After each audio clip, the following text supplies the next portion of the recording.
If you're in your 40s or early 50s and your body suddenly feels older than it did a year or two ago, don't click away. What you're experiencing may not just be aging.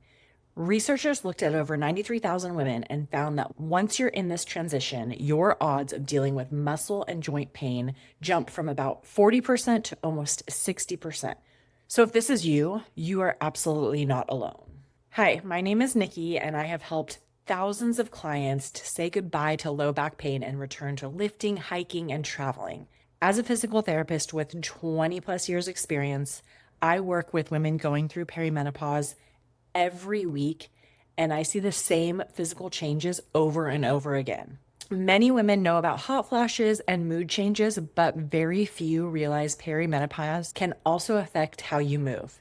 It can change your muscles, your tendons, your joints, recovery, balance, even how strong and confident you feel in your own body. Today, I'm going to walk you through 7 physical changes I see all the time, and more importantly, what you can do about them.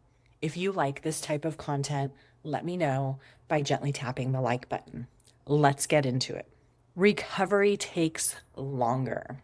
Recovery capacity is governed by the nervous system's ability to downregulate after stress. In perimenopause, that system is working with less support. Estrogen and progesterone both influence how quickly the body shifts out of a stress or sympathetic state and into the rest, digest, or repair mode.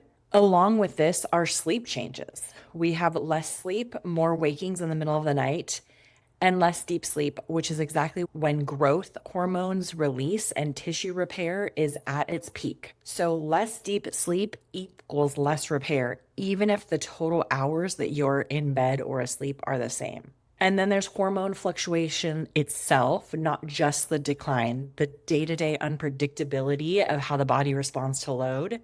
This is why the usual workout can suddenly wreck you. I was going to CrossFit 5 days a week and having no problems. And then all of a sudden, I was so sore all of the time. I just couldn't recover properly from what my body had been used to doing for years. So, what changed for me is program by output, not by the calendar. So, I was tracking how my body responded and adjusting the volume and intensity week to week instead of just forcing a fixed plan. Building in the true rest days, not just lighter days. The nervous system needs a full down regulation, not just less load. And then prioritizing sleep hygiene as training, not an afterthought. Sleep hygiene can mean going to bed and waking up at the same time every day, blackout curtains. I use a mattress pad that cools me down at night and helps to wake me up in the morning, which has been a game changer for my sleep. I just treat sleep as another training pillar. The second way I see bodies change is that strength declines faster. Muscle loss is a normal part of aging. It accelerates after the age of 30, 35. So after 30, 35, we lose up to 10% per decade of strength unless we're doing something to change that, like doing some kind of a strength program. The rate of that muscle loss accelerates into perimenopause and menopause. And it is largely tied to the decline of estrogen's role in muscle protein synthesis.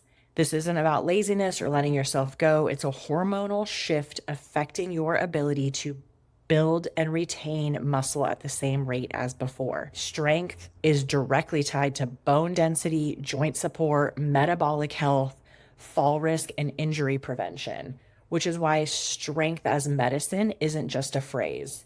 This is where resistance training becomes non-negotiable, not optional. 2 to 3 times a week of progressive loading, prioritizing compound lifts like squatting, hinging, pushing, pulling that build functional, real-world strength. This is where adequate protein intake supports what the training builds. The two work together, not separately.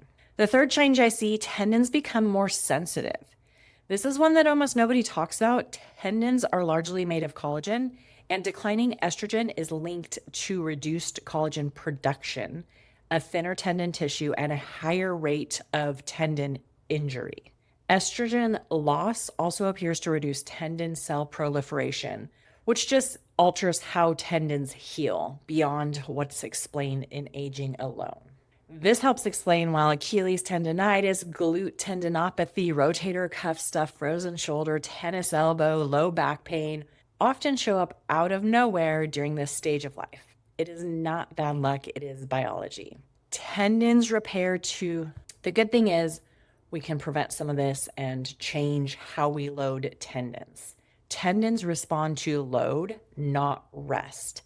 Isometric and slow tempo strength work supports tendon remodeling better than backing off completely. Progressive load, not sudden spikes in volume or intensity, protects the tendon tissue that's already more vulnerable. Don't dismiss early tendon soreness as nothing. Address it early rather than pushing through. Fourth thing we see is stiffness everywhere. Morning stiffness, low back pain, hips, upper back. This is frequently misread as do joints just wearing out, but stiffness is much more about movement variability and tissue hydration than any kind of structural damage. Reduced estrogen affects connective tissue, hydration, and elasticity throughout the body, contributing to that tight everywhere feeling.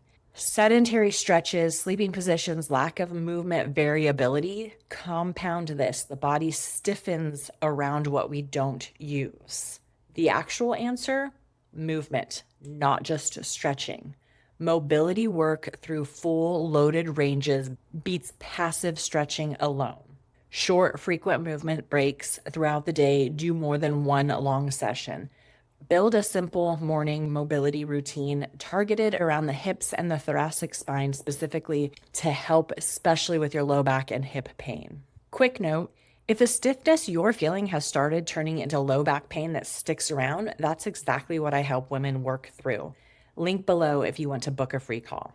The fifth movement I see that changes is pain feels different. This is where pain science comes in. Pain is not a direct readout of tissue damage. There is an output of the brain and nervous system influenced heavily by context in your surroundings and your history. Poor sleep, chronic stress, hormonal fluctuation, and nervous system sensitivity all lower this threshold at which the nervous system interprets input as a threat, amplifying that pain perception, even when tissue damage is minimal or absent. This is central sensitization. The nervous system becomes more reactive, not the body more damaged. Address the inputs that raise sensitivity. Sleep, stress load, nervous system regulation, not just where the sore spot is. Reframe pain flares as information, not danger signals. This alone can lower the intensity of the experience. Nervous system regulation practices like breathing, gradual exposure to movements directly lower pain sensitivity over time. And the next one is confidence starts shrinking. Women stop lifting, hiking, bending, running, not because they physically can't, but because fear of pain or re-injury creates avoidance behavior. This is a well-documented pattern in pain science, fear avoidance. The less you move a guarded area, the more sensitive and limited it becomes, creating a self-reinforcing cycle. This is incredibly common, almost never named out loud, which makes women feel like they're the only one experiencing it. What you can do for this is graded exposure, small controlled reintroductions to the movement being avoided, breaks that fear avoidance cycle. Track capability, not just pain levels, to rebuild trust in the body. So if you have a calendar and you're looking at what you did 2 weeks ago and you can see, oh, I'm capable more this week than I was last week or 2 weeks ago, that's where the confidence is going to come back and you're going to start doing more and more. Name the fear out loud with a coach, your PT, or even just to yourself. It reduces its grip on you. And then the last one, capacity. Capacity is the goal. Chasing flexibility, perfect posture, or a pain-free state sets an unattainable and honestly unhelpful goal. Bodies aren't meant to be perfectly aligned at every movement. Capacity is what the body can actually do, is the real marker of health and resilience. Walk further, lift heavier, recover better, move more confident. This is what PT should actually look like, not chasing the absence of a symptom, but building towards capacity. If there's one thing I hope you take away from this video, it's this. Perimenopause changes your body, but it doesn't mean your body is falling apart. It means your body may need a different strategy than it did 10 years ago. The women I see doing best aren't necessarily the ones who stretch the most or exercise the hardest. They're the ones who continue moving, continue getting stronger, prioritize recovery, and gradually build their body's capacity over time.